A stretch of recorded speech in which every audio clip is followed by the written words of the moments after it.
নমস্কার বন্ধুরা, শুভ দোলযাত্রা। সকলকে জানাই দোলযাত্রার শুভেচ্ছা ও ভালোবাসা। আজকে দোলযাত্রা, সেরকম কোথাও যাওয়ার ছিল না বা কোনো প্রোগ্রাম আজকে ছিল না, তাই মুখার্জি বাড়ি গেলাম আমি ঘুরতে। আমার বান্ধবী, ওদের বাড়িতে গেলাম। আমার সঙ্গে মাঝে মাঝে প্রায় দেখা হয়, অনেক দিন ধরে বলে বারবার যেতে, তো যাওয়া হয় না। তো আজকে একটু সকালবেলায় বলি তাহলে দেখাও করে আসি আর একটু দোল দিয়েও আসি, মানে এইভাবে গেলাম। যার সাথে একটা ঘটনা ঘটলো, সেই ঘটনাটা আমি আপনাদের সঙ্গে বলতে চাই। ঘটনাটা আমি যাওয়া মাত্রই তখন দেখছি যে আমার বান্ধবী সে বাসন ধুচ্ছে কুয়োতলাতে।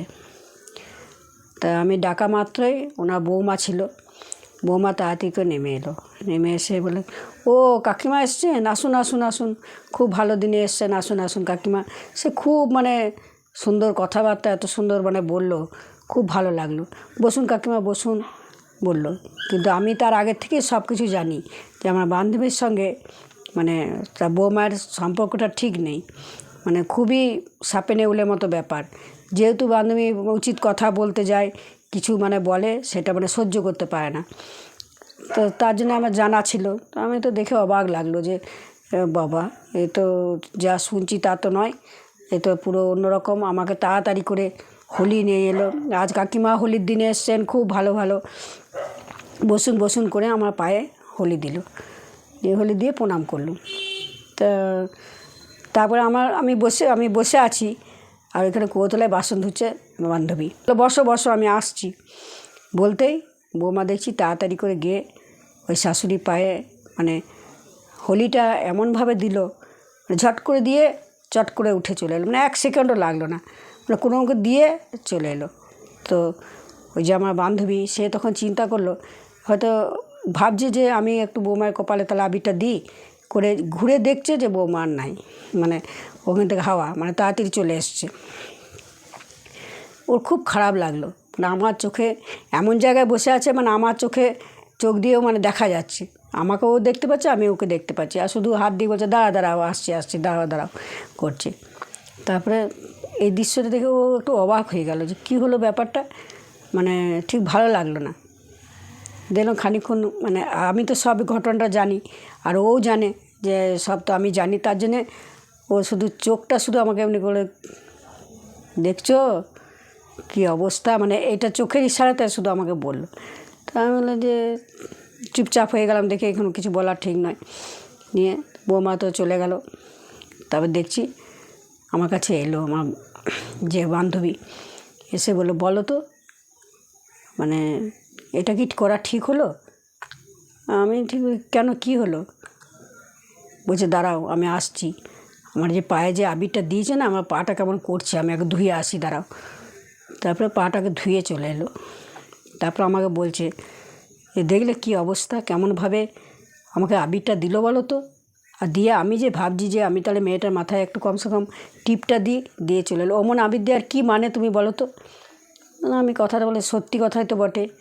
তখন বলতে, দেখো আবির হচ্ছে দোল, কি দোল হচ্ছে একটা পবিত্র জিনিস, সম্মানের জিনিস। যেখানে তোমার সম্মান নাই, যেখানে তোমার ভালোবাসা নাই, যেখানে তোমার কোনো কিছুই কী বলবো, দুজনের মধ্যে আন্ডারস্ট্যান্ডিং নাই, সেখানে দোল তুমি দিতে যাবেই বা কেন? আমি তো ওর কাছে দোল চাইনি যে তুমি আমাকে হোলি দাও। কেমন করে হতচ্ছাড়ভাবে দিল দেখলে, দেওয়াটা দেখেই আমার খুব খারাপ লাগলো। তো যতক্ষণ ওই আবিরটা দিল, পায়াটা আমার কেমন করছিল, মনে হচ্ছিল কতক্ষণে ধুবো। এটা ঠিক করলাম না খারাপ করলাম বলো দেখিনি? আমি তো অবাক, আমার খুব খারাপ লাগলো দেখে পরে। আমরা ঠিকই বলেছো তুমি, না তুমি যা করেছো ঠিকই করেছো। দেখো, দোল উৎসব এমন একটা উৎসব, খুব আনন্দের উৎসব এবং খুব পবিত্র জিনিস। এই দোল দোল যাকে তাকে দেওয়া যায় না। যেখানে সম্মান আছে, যেখানে ভালোবাসা আছে, দুটো মানুষের যেখানে মনের মিল আছে, সেখানেই দোল খেলা উচিত। এমনি কোনোরকম হতচ্ছাড়ভাবে দোলকে অপমান করা হয় ওইভাবে দেওয়ার থেকে, তার থেকে দেওয়ার থেকে না দেওয়া ভালো। না, এটা তুমি ঠিকই করেছো। তা আমিও বললাম যে হ্যাঁ, এটা তুমি ঠিক করেছো, এটা খারাপ কিছু করনি। সত্যি তো, যেখানে তোমাদের মধ্যে ভালোবাসা নাই, তোমাকে দোল দিতে যাওয়ার ওর মানেটাই বা কী হলো? অমনি হতচ্ছাড়ভাবে দেওয়ার থেকে না দেওয়াই ভালো। শোনো, আমার একটা কথা মনে পড়ছে, এক ব্যক্তি আমাকে খুব ভালো উপদেশ দিয়েছিলেন। বলছে, শোনো মা, প্রণামটাও সেরকম জিনিস, তুমি তুমি যেখানে সেখানে মাথা নত করো না। যেখানে যে ব্যক্তিকে তোমার ভালো লাগে, যার মধ্যে মনে হয় হ্যাঁ তার মধ্যে কিছু আছে, সেই ব্যক্তিকেই একমাত্র তুমি প্রণাম করবে। এবং যেখানে তোমার যে ব্যক্তিকে তোমার ভালো লাগে, ভালোবাসো, সেখানেই তুমি প্রণাম করবে। যার প্রতি তোমার ভক্তি নাই, শ্রদ্ধা নাই, সহকার কিচ্ছু নাই, তাকে প্রণাম করাটাও ঠিক হবে না। যেখানে সেখানে মাথা নত করাটাও তোমার উচিত নয়। তো আমি সেই থেকে সেটা খুব মেনে চলি। আমি যেখানে সেখানে ওই ঢকঢাক করে প্রণাম করা, এটাও করা উচিত নয়। তেমনি আজকে এই দোলযাত্রার দিনে এটা দেখে পড়ে সত্যিই খুব খারাপ লাগলো। তো সেই বান্ধবী খুব দুঃখ করেই বললো যে ভালোবেসে শুনেছি বাঘও বশ হয়ে যায়, কিন্তু এটা তো বশ হচ্ছে না। কি আমার খুব ইচ্ছা হলো যে এটা শেয়ার করি। সত্যি একটা এই জিনিস বলুন তো, এই পবিত্র দোল এইভাবে শুধু এইখানে ঘটনাটা নয়, যে কোনো জায়গায় এই মানুষের যে কোনো জায়গায় যে দিতেই হবে দোল, তার কোনো মানে নাই। মানুষের প্রতি যদি ভালোবাসা, পবিত্র বিশ্বাস যদি থাকে, তবেই সেই মানুষকেই দোল দিয়ে পরে মানে হোলি দেন, দোল দিয়ে পরে উৎসব করাটাই মানে যথাযোগ্য সম্মানের সাথে। এটা দোলযাত্রার একটা মহামিলনের যে ক্ষেত্র, সেটা জেগে উঠবে যে হ্যাঁ হচ্ছে। আর এমনি যে মানে যেখানে সম্মান নাই, যেখানে ভালোবাসা নাই, যেখানে বিশ্বাস নাই, সেখানে কাউকে দোল মাখালাম আর না মাখালাম তাতে কিছু যায় আসে না। তো আমি এটা ভুল করলাম না ঠিক করলাম, অতি অবশ্যই একটা কমেন্ট করে জানাবেন।